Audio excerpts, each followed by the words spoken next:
Hey guys, it's Sami, and this is Wrestling Unlimited. As tonight, whatever it is, wherever you are, was WWE Night of Champions.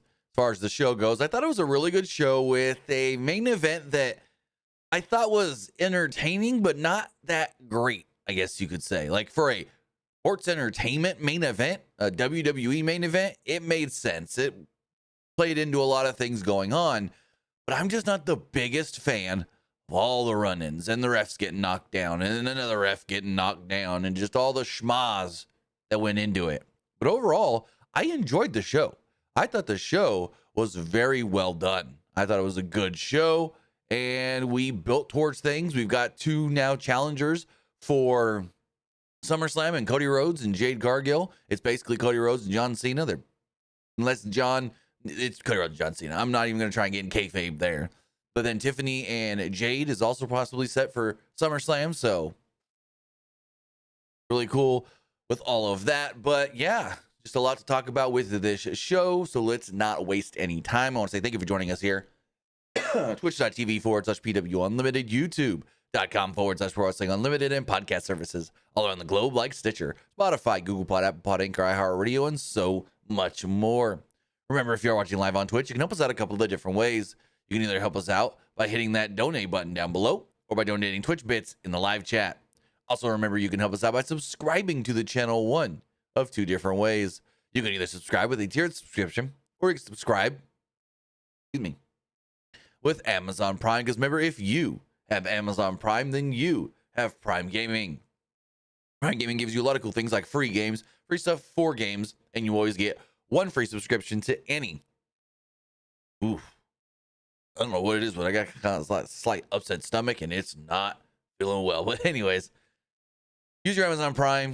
You get a free Twitch subscription and use it on us. Also, remember to head over to YouTube and help us out over there. Hit that subscribe button. That way you know when we post new videos. That way you know we post or if anybody posts to the community tab or when we go live. Also, if you want to support us in another way, you can hit the join button and become a channel member.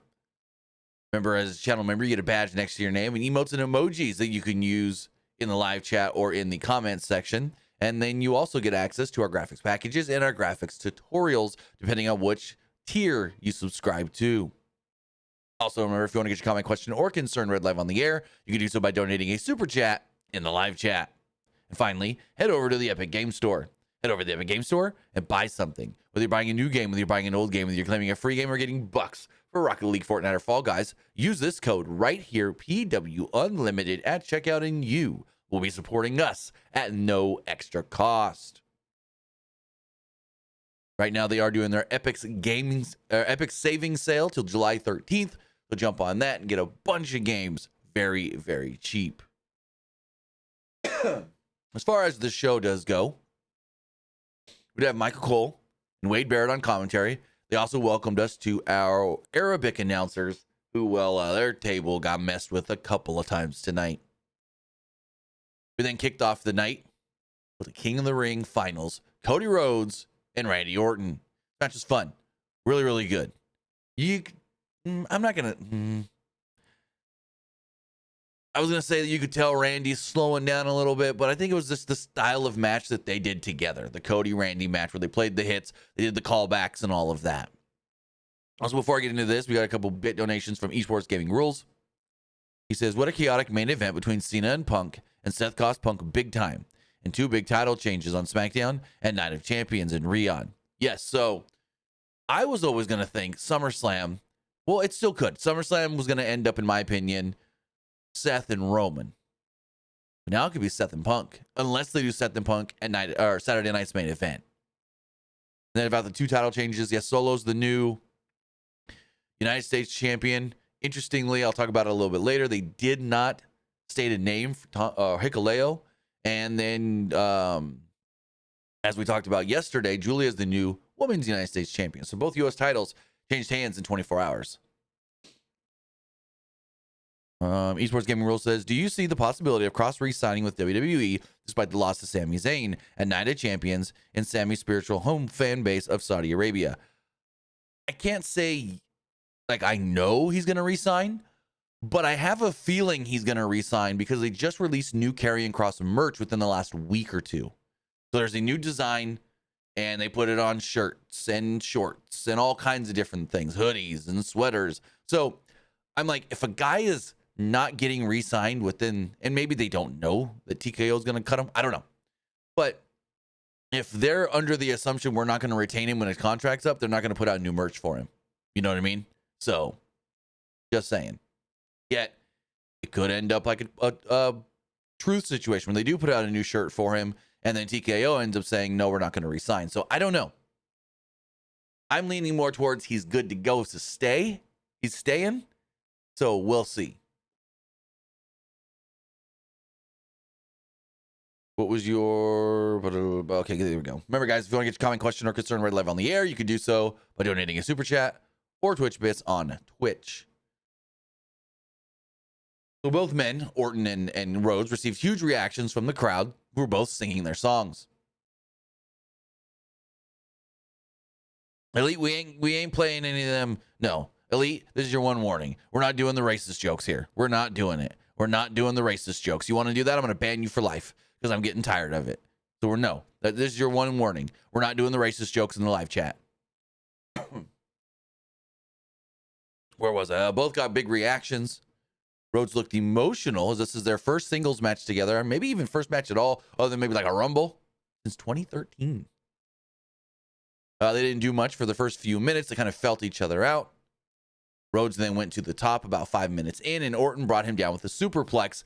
And I don't know if it was just me or my internet connection being better and like my quality of Peacock being better than normal, but it looked like the floor cameras were new, better, different, higher quality, higher frame rate.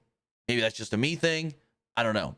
Especially when they did that superplex and then they held on that camera while they were both selling, the frame rate felt a lot like higher and better than the other cameras, the normal cameras. It was like, it's like you got one camera set at 60 frames per or 30 frames per second, another one at 60, or one at 60 and one at 120. And maybe that was just a me thing. Maybe that was just my internet being better, my Peacock looking better than normal. I don't know. Because I know when I watch like Raw or SmackDown on international Netflix, because I'm watching through a VPN, the quality is not perfect. I'm used to not watching WWE perfect quality, picture quality. So Orton sold the superplex like he hurt himself as well. Rhodes took advantage and hit a disaster kick for a 2. Orton then responded with a backbreaker, but again, hurt his own in the process. Rhodes wrenched Orton's back around the ring and then follows up with a missile drop kick. Orton fought back and hit a power slam, but the injury prevented him from making the cover fast enough. Rhodes then kicked out.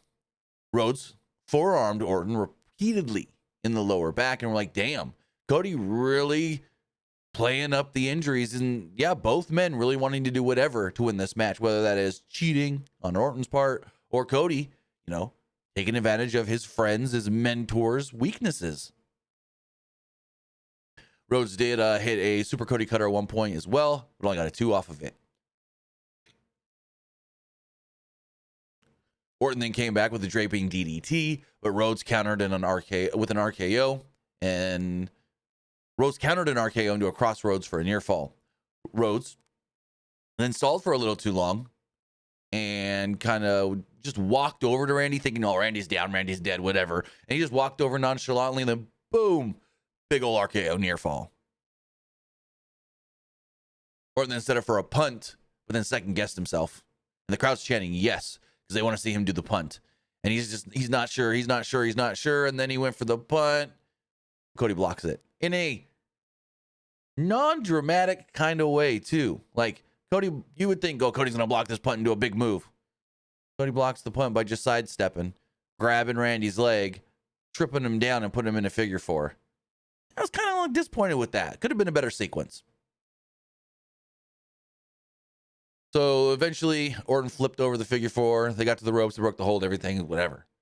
They exchanged right hands until Rhodes went for a Cody cutter, but Orton caught him midair with an RKO for a near fall. Orton then brought a chair into the ring, but this was only to distract the referee, Charles Robinson, as he was trying to get rid of the chair, which I don't know why it took the referee so long to get rid of the chair, Randy pulled the top turnbuckle pad off. Rhodes then blocks Orton's attempt to use the exposed buckle and sent him into it instead. Rhodes followed this up with one crossroads and pinned him. 1, 2, 3. And I'm like, oh, wow. Just one? I thought they would do the whole hit the crossroads. Oh, it's Randy Orton. I gotta keep it locked in and hit a second one and then pin him. No. One and done. One and done. Cody wins. He's going to challenge for the WWE Championship at SummerSlam. And I didn't realize that King of the Ring is different from Rumble in the fact of you don't choose who you face. It's you face whatever the champion of your brand is. But moving forward, so Byron Saxton is interviewing Cody in the ring about winning King of the Ring. And then they cut to Randy on the ramp and he looks pissed. I don't know if this is signaling a Randy heel turn or something, but Randy looked pissed.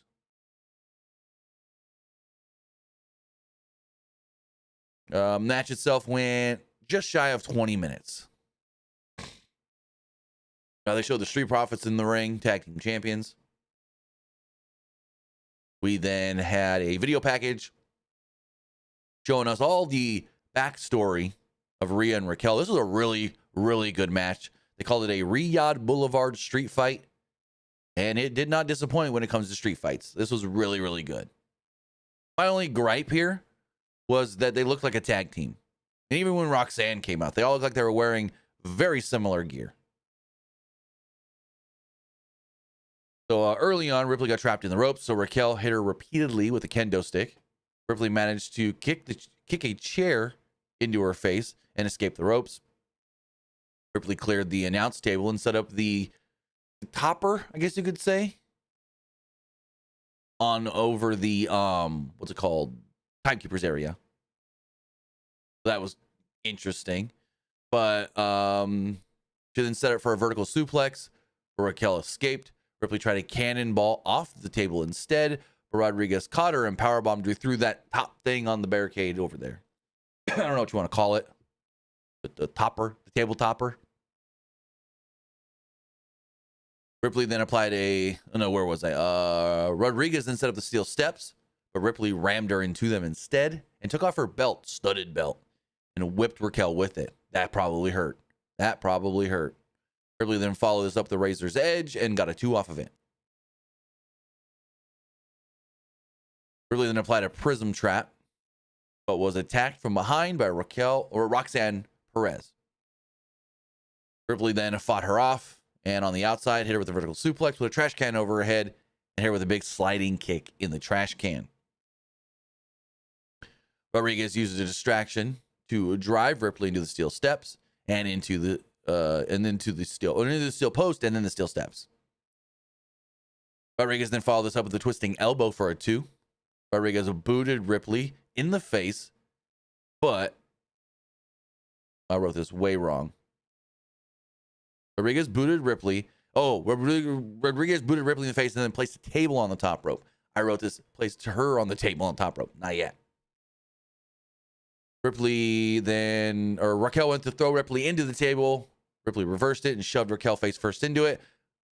It looked okay. Raquel kind of like slowed herself down before she hit the table, so that was weird, but the two then climbed to the top of the table, and it's very wobbly, and I'm like, oh my God, someone's going to fall off this table. And Rhea hits Raquel with an avalanche riptide and pins her to pick up the victory. So there we go. Very fun match. Thoroughly enjoyed it. Rhea wins in 14 minutes. I feel like, though, like the crowd was half into this match. There were times when the crowd was up and then down, up and then down. So, yeah. And it was more of, they really liked Rhea. They didn't care for Roxanne, and they didn't care for Raquel, is what it felt like. So then we got a video package hyping up everything that's going to happen and been happening with Karrion Kross and Sami Zayn. Match is all right. Karrion Kross took a bunch of flat back bumps, bunch of back bumps. Everyone says he won't take a back bump. He's incapable of taking a back bump. He took multiple, many, plenty.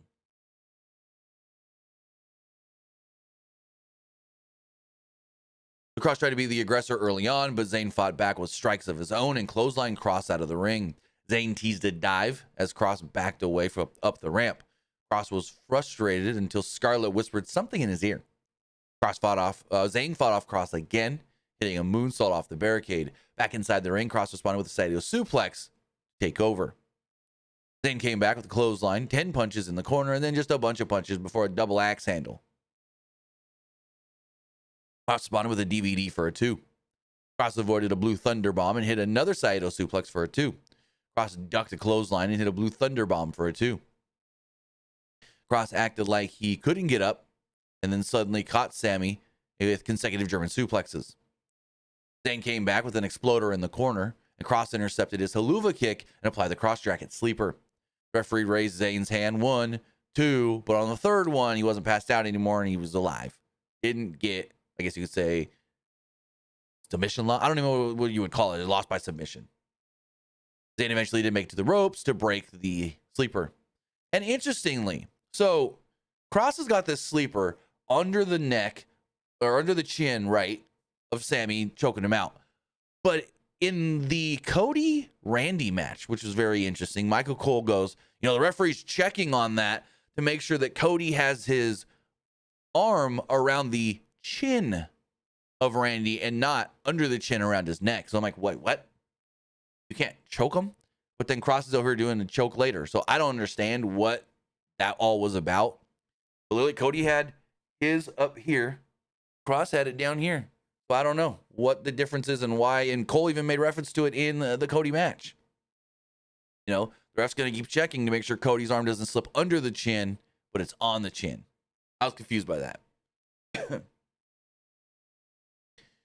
But Kross at one point hit consecutive clotheslines in the corner. This is when I heard people on Twitter saying that they didn't like the match. Kross is yelling at Sami, call yourself a liar, say you're a liar, say I was right, say people are like, it takes me out of it a little bit. I didn't mind it. I thought it played into the story. Kross goes for multiple clotheslines as he runs to the other side. He runs back, hits a clothesline. But then he runs to the other side, and as he turns around, boom, haluva kick. They timed this perfectly. This was great. Sami hits that haluva kick and pins Kross. 1, 2, 3 in a 13.5-minute match. And Cole called it a miracle victory. Sure.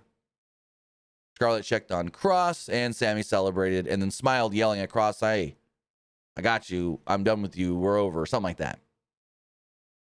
So, I guess you could say this is over. But now, what do you do with Kross? And I wouldn't hate them building up Sami for SummerSlam to challenge Gunther.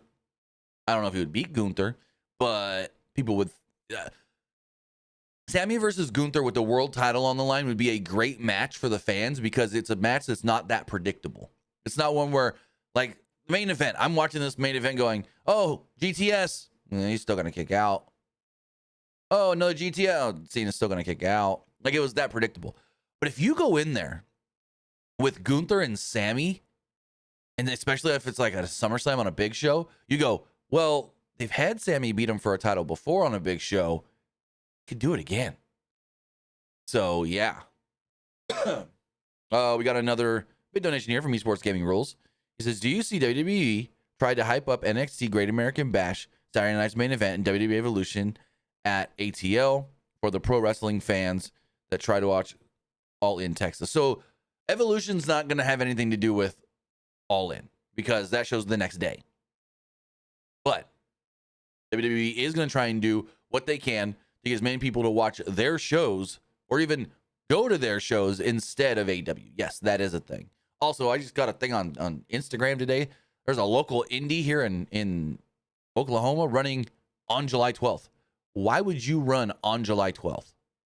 Like, I get it. You're not running in the same city up against All In, but it's like, what? How many people are you going to get to go to your show? Like, if you're an indie, like they got Rhino, Heath Slater, and Enzo Amore on this what's it called? Indie show. But anyways, it's like, why would you run an indie show up against, and I get it, it's probably going to start after All In, but still, it's like, I don't know. It's like saying I'm going to run a show at the same time or around the same time as WrestleMania. Like, no, I wouldn't do it. So that shocked me today when I was like, oh, the indie show in Broken Arrow? Let's go. And then it said July 12th. And I was like, never mind not going. And then they're like, real one, Rhino, Heath. And I'm like, oh shit. Yeah, never mind. July 12th, can't do it. Really want to go take the kids and everything. But never mind. I think my son would have loved it, but not anymore. So then they talk about Los Garzas winning the AAA tag titles, and they show them with Escobar in the crowd. Frickin' Berto to me always looks like he's straight out of a 1980s movie. He's a 17, 18, 19-year-old in a 1980s movie. Just always. I don't know what it is.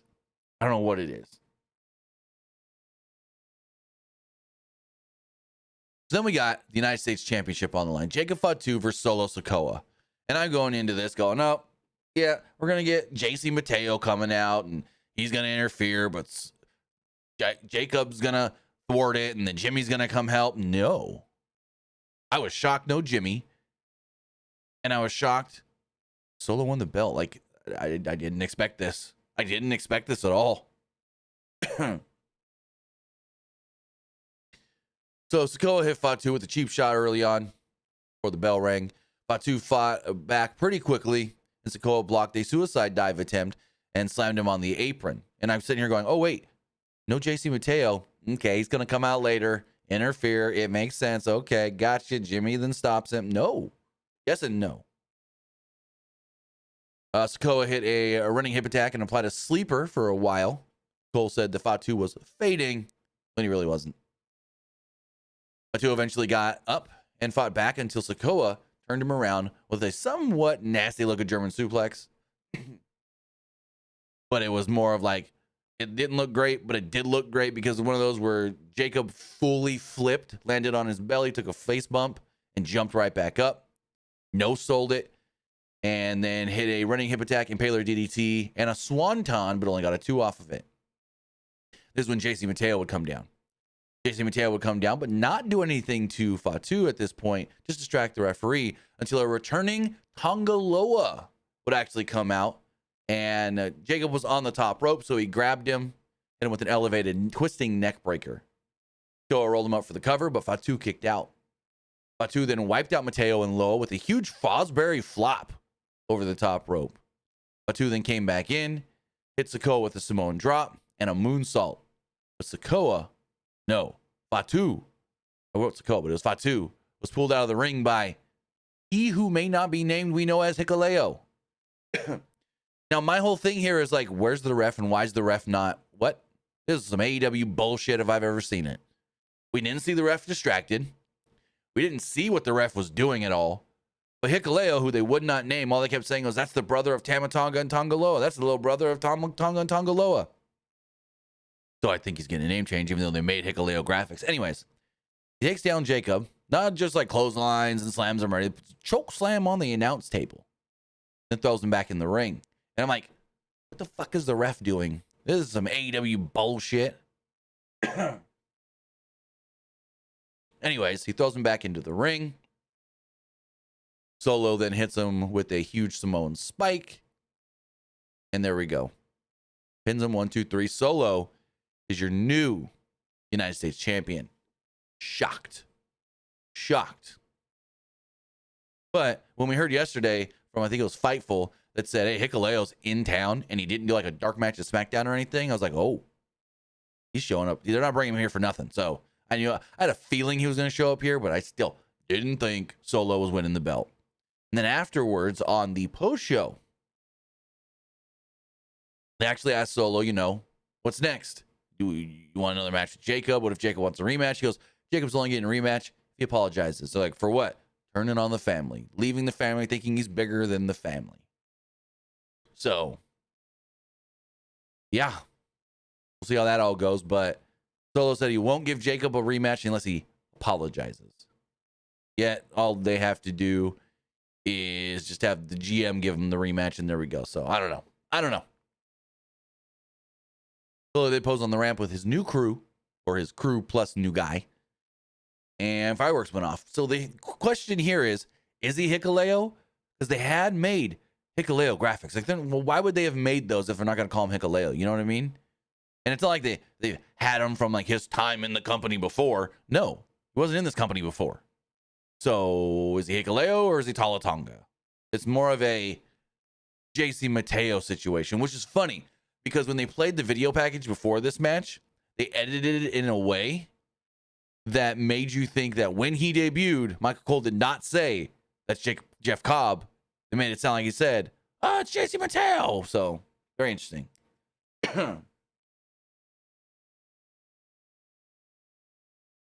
Then we had the Queen of the Ring finals. It was Asuka versus Jade Cargill. Not much to this match. It literally was an 8.5 minute match. It was an okay match at best. Asuka looked good. Jade did not. And the crowd was not happy afterwards that Jade won either. And Byron mentioned it on the post show going, kudos to Jade for the way she handled herself after the match with the crowd booing her. Asuka kept targeting the leg of Jade while Cargill kept fighting her off. Cargill hit a follow-away slam and a choke slam for her too. Asuka responded with kicks, a code breaker, and a missile dropkick for her too. Cargill then ducked a kick and hit a sit-out powerbomb for yet another two. Cargill fought off of an armbar and hit a big boot. Asuka avoided Jade and went for the Asuka lock, but Cargill rolled out. Asuka at one point went for her running hip attack, but Jade got her in the jaded position, hit her with the jaded, and pinned her 1, 2, 3. There really wasn't much to this match. That's the whole match. Like, it was an 8-minute match, and I can recap it in 30 seconds. Like, that's it. Excuse me, but yeah. That was it. That was it. Jade will now most likely challenge Tiffany for the title at SummerSlam. Yet they do have Evolution coming up, so Tiffany could drop the title there. I don't know who, but we'll see. I want to thank Victor Rodriguez for the super chat. Really appreciate that. He says he is getting a name change because WWE filed the trademark for the name Tala-Tonga. Well, that's what I talked about, but we don't know for sure. Yes, they filed the trademark Tala-Tonga, but then how come not this week, but the previous 2 weeks before SmackDown, and I can pull up a screenshot, a video of this, they had him work dark matches, and the graphics on the screen said Hikuleo. That's the thing. Why would they make a graphics package for him that said Hikuleo if they're changing his name? Like, I think they are, but I'm going to pull this up. Like, why would they have this? Pull this up on the screen.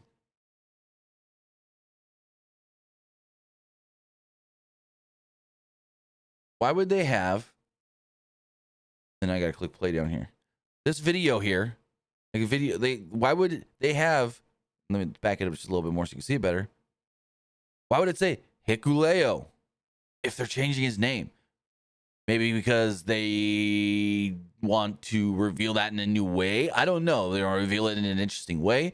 So they're like, oh, we're going to have him work some dark matches. He needs graphics. Make one that say Hikuleo. But I mean, that right there is probably super easily interchangeable just to say Tala-Tonga later with the same graphics package.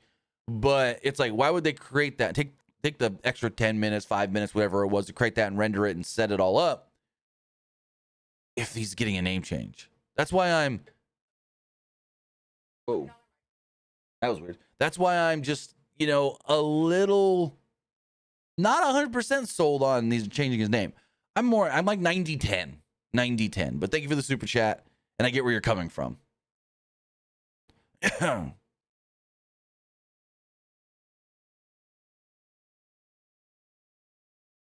So as we move forward, let's get the poll going on Twitch really fast before we talk about the main event. What did you think? What think of Night of Champions? I liked it. It was all right. I didn't like it. So vote if you're watching on Twitch. And we'll see what you guys all thought. But as far as main event does go, this was an interesting match. Because, it was fine and not bad when it was just a singles match before all the schmaz and whatnot.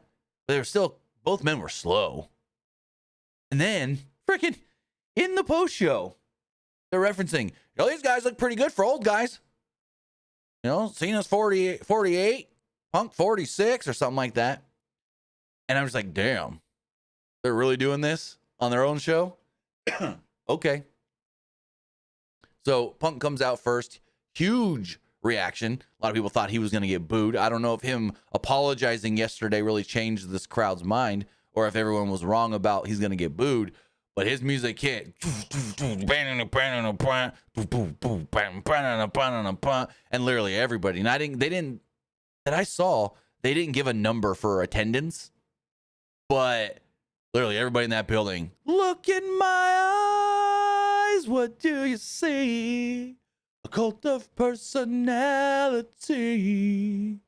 Like everybody was singing it. Everybody. So, yeah. What comes down to the ring, soaks it all in, and then sits cross-legged in the middle of the ring, and the crowd pops again when he sits cross-legged as he waits John Cena. And they kept singing a song too. So just like the opening match, both guys got good reactions. They did the John Cena sucks. John Cena sucks for his entrance, of course. And just like in the opener, crowd was hot for this. Very hot for this before they even did anything. They didn't do much, just like in the opener. Didn't do much for like 4 or 5 minutes. Kind of felt each other out. Punk avoided a shoulder tackle at one point, went for a GTS, and Cena slipped out.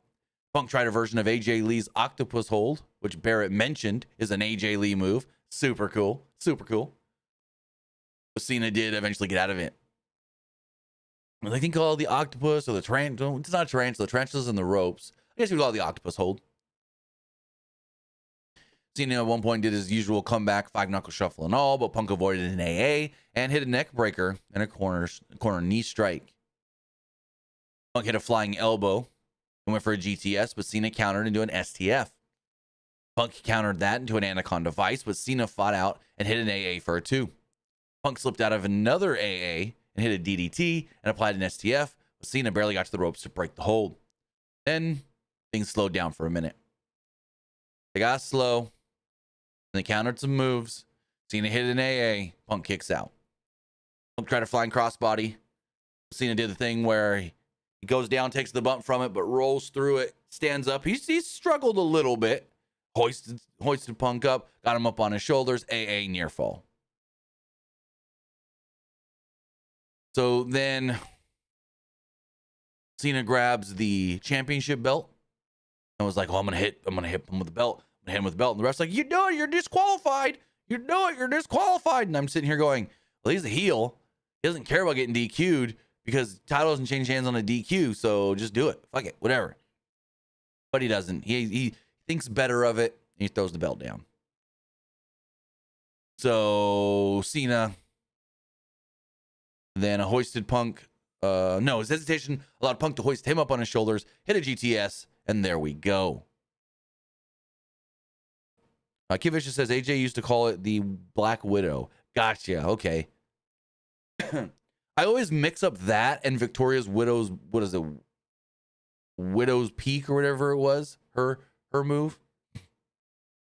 I'm always like, is it? Or is that what Victoria called her move? I always mix that up. Anyways, Punk got a near fall off the GTS. Punk then avoided a John Cena shoulder tackle. And so Cena bumped the referee instead. And this ref went flying out of the ring. And he was dead for a good 15 minutes. Maybe not that long because this whole match only went 26. But he was dead for a good 10 minutes. 10 minutes. This ref, Dan Engler, was just dead for 10 minutes. No other ref came out, no nothing. Right? So Cena gets hit with an GTS. Punk goes for a pin. Michael Cole's counting on commentary. 1, 2, 3, 4. He's like, he would have won here. He would have won here. Punk then goes like this, like he's calling for another ref, right? He's doing a little thing. And we hear, burn it down. Out comes, well, Seth Rollins, Paul Heyman, Braun Breaker, and Bronson Reed. Seth, Paul, and the Bronze. They all slowly make their way down to the ring. And this is weird because Seth is like, right? He does hand out like this. I'm like, what are you, the Palpatine, the Emperor? You're going to force attack, lightning force. And then he just, like he's telling his guys, attack. Well, Punk takes them both down. Punk fought off Braun and Bronson with the referee still down and dead. Punk tried to dive, overshot it. They barely caught him. But Braun and Bronson grabbed Punk and tried to double choke slam. Oh, clothesline. Why did I write choke slam? It was clothesline now I'm thinking of it. Excuse me. But Punk didn't really do much of this. Punk was tired here, you could tell. So, yeah, there was a lot going on. They got him over the announce. Then it was weird. So, like, they throw him over the announce table. And with Punk down, Rollins calls for a new ref. We got the meme. Charles Robinson did the Charles Robinson meme of running down the long ramp because it's him. And then, boom, Cena just out of nowhere gives him a pounce, basically. I know it's supposed to be the Cena shoulder tackle, but it was a Monty Brown pounce if I ever seen one. Keith Lee pouncing Adam Cole over the barricade. And freaking little Nate, Charles Robinson, goes crashing into the steel steps, basically. Cena's like, no, we ain't cashing in. So him and Rollins kind of go at it. Cena got in Rollins' face and eventually laid him out with the AA. As Michael Cole says that CM Punk's down right now, bleeding. But Punk told me he's okay. But then when Punk gets back in the ring, he's fine. No blood, no nothing. So I don't know what happened there. Mike Cole said he was bleeding. Anyways. Braun and Bronson then put the boots to John Cena until Penta would run out to make a save. Braun Breaker would run up the ramp to go fight Penta until Sami Zayn would come out to make the save. And they fought off to the side of the ramp. Penta then crashed onto both of them with a big dive. Sami almost smacked his back right onto some guardrail area that would have hurt bad. And they're gone. Back in the ring, Reed realizes, oh, Cena's down. Let's go for a tsunami. But as he gets to the top rope, Punk shoves him off, takes a flip bump off the top rope. Cena then hoists him up on his shoulders. Michael Cole yells, oh, Cena's got all 330 pounds of him up. AA looked very impressive. But then the crowd's just chanting. They're going, yeah, CM Punk, John Cena, whatever they're chanting. They're cheering. They're going crazy. They're like, oh my God, this is great. This is sports entertainment at its finest. Because this is a total sports entertainment WWE Big Show main event. And they kind of embrace the crowd. They're both looking out in the crowd. And then they look at each other. And Punk reaches out for a handshake. And I go, oh, one of these motherfuckers is gonna, yeah, be the dastardly heel here. Are we getting a double turn, or is Cena still the bad guy? So Punk goes there for the handshake. Cena goes for the handshake, but pulls him in for a hug. And then he looks down at the camera and does the same face he made when he kicked Cody in the balls, the face. And he goes to kick Punk in the balls, but Punk actually blocks it because he knows what's coming. Punk hoists him up for a GTS. However, Rollins runs in, and when Punk turns around right before he's going to throw Cena off, he gets hit in the face with the briefcase. Rollins then hits him with a curb stomp. And then this is where I hated the match. I hated the last 10 seconds of this match because it's the dumb pro wrestling trope of, all right, we got through all the spot where the spot was thing and the thing and the thing. Oh, someone's alive again. Because literally, run, stomp. Cena shoves Rollins out of the way, jumps on him to go for the pin. All of a sudden, Dan Angler's just alive again. He running, jumping, slides up into the ring. 1, 2, 3. It's like that stupid ass, I'm dead for 9 seconds, but I still make it in by 9 spot. I can't move for 9 seconds, but all of a sudden, I can jump up and I can sprint and I can run and I can everything to get back in by 10. It's a me thing. It's just something that I'm not a big fan of in pro wrestling. And yeah, when the referee's dead forever and then there's all of a sudden, got a goddamn Mario mushroom. Brought him back to life, made him big again. So, Cena wins, Cena retains, and then Cena walks up the ramp with the belt. We're about to go off the air, and Cena goes, wait, can't go off the air yet. And he grabs the belt, and he puts it in his face, and holds it up, and goes, now you can. And then they fade to black. Then they fade back from black about 5 seconds later, and we see Cena walking out, and we go to the post-show. So, yeah. That was Night of Champions. A pretty good show. I was thoroughly entertained with all this. I was thoroughly entertained with the entire show. So, it was a great WWE show. What did it go? 3 hours, 3.5 hours? Not bad whatsoever. But with that, guys, that was everything. Well, almost everything. Like the post show really didn't have any news. Sometimes we do get news stuff, but we didn't. Triple H was on the post show. They didn't do a press conference, but they still had Triple H on the post show, and they had a little crowd there. We had that Muhammad guy that got punked. So we had the Muhammad guy that got punked to. Well, that's the other thing I forgot to mention. Punk. So after the show was over and we're on the post show, before they cut to Jackie and Byron, you see Punk laying in the ring. So he's laying there, right? See if I can pull this mic over so you can still hear me. So he's laying there, right? And he's laying there, and he's laying there, and he's laying there, he's laying there, and he goes to sit up, and he's like, ugh. And he's laying there, and he's laying there, and he's laying there, and he goes to sit up. And so when he goes to sit up this time, the crowd's like, whoa. And he falls back down, and he's like, ah. And so then the crowd's like, they don't know when he's going to try and sit up again. So they keep just, whoa. And he doesn't get up. He doesn't get up. He doesn't try to get up at all. And then eventually his arm comes up, right? And the crowd's like, whoa. And Punk goes, give me some, give me some, give me some, give me some, give me some. Whoa. And he's back up. I thought that was funny. It went on a little too long, but whatever. The crowd, they just got a top-down shot of Punk the whole time. Just a top-down shot of Punk the whole time in the corner of the ring. But Triple H on the post show. And he was just like, hey, this show was great. Punk and Cena, last time they're going to ever do it. I'm glad that we were able to make this fight happen one more time before Cena hang up the boots. And he's like, Cena's going out there and facing a lot of his old foes or whatever. And the crowd started chanting for Triple H. They're like, one more time, one more time, one more time. And I don't know if they meant one more time for Punk and Cena again, or Triple H give us one more time. And Triple H literally goes, oh, one more time? No, because if it's one more time, it's the last thing I ever do. Basically saying if he tries to have a match, he's going to die. So then they start chanting, WrestleMania, WrestleMania. And he goes, whoa, whoa, whoa. Before we even talk about a WrestleMania, you guys got a Royal Rumble coming next year? How about that? And they pop for it, and he goes, whoa, oh, no. You guys want a Royal Rumble? You need to be louder than that. We need to hear more enthusiasm. And I'm like, Triple H, there's like 15 people standing here. There's like 20 guys. It's not even a crowd. It's a gaggle of fans. It's not even an actual crowd. But that was the only things coming from the post show that was any noteworthy. Oh, and then the solo thing where he's like, only way Jacob's getting a rematch is if he tells me that he's sorry. He apologizes. Other than that, I'm trying to think who else was on the pre-show or the post-show. No, that was it. That was it. Solo, Triple H.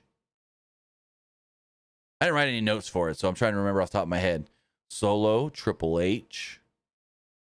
I know there was one more. Fuck, hold on. I can go back and check. Who else was on this goddamn pre-show? I'm also stalling to give you guys more time to vote if you're on Twitch. But as far as the pre-show goes, or the post-show, I mean. Pre-show, goddamn, nothing happened on the pre-show. On the post-show,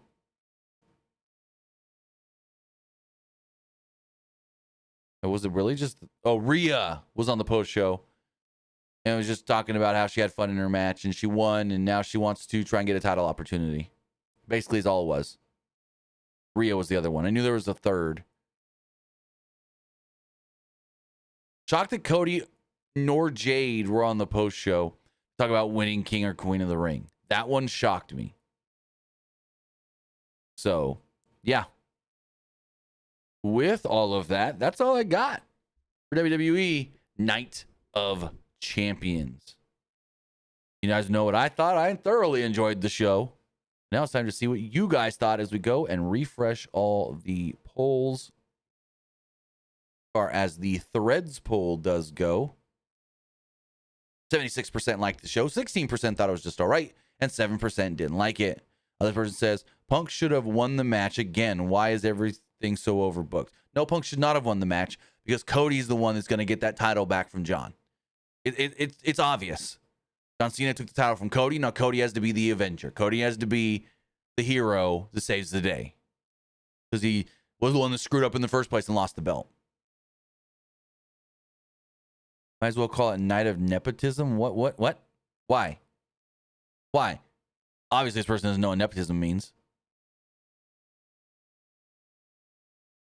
Why are all these polls always overwhelmingly positive? Because people always like the shows. People are enjoying the shows. That's why. They're not always, but most of the time, yes, they are. We call it one of the worst pay-per-views of 2025. I wouldn't go that far. Another person called it garbage. This one says it was really bad. Interesting. Like the poll, 76% liked it. But in the comments here, people did not like this show in the comments. Interesting. That's on the community tab. I said threads, that's community tab. As far as threads does go, 55% liked the show. 39% thought it was just all right, and 6% didn't like it. As far as the Twitter X poll, 59% liked the show. 22% didn't like the show. And 18% thought it was just all right. Palpatine, you're wrong. He does not want to be Steve Rogers. He wants to be Homelander. Look at his gear. As far as the live poll does go, 80% liked the show. 15% thought it was just all right. And 5% didn't like it.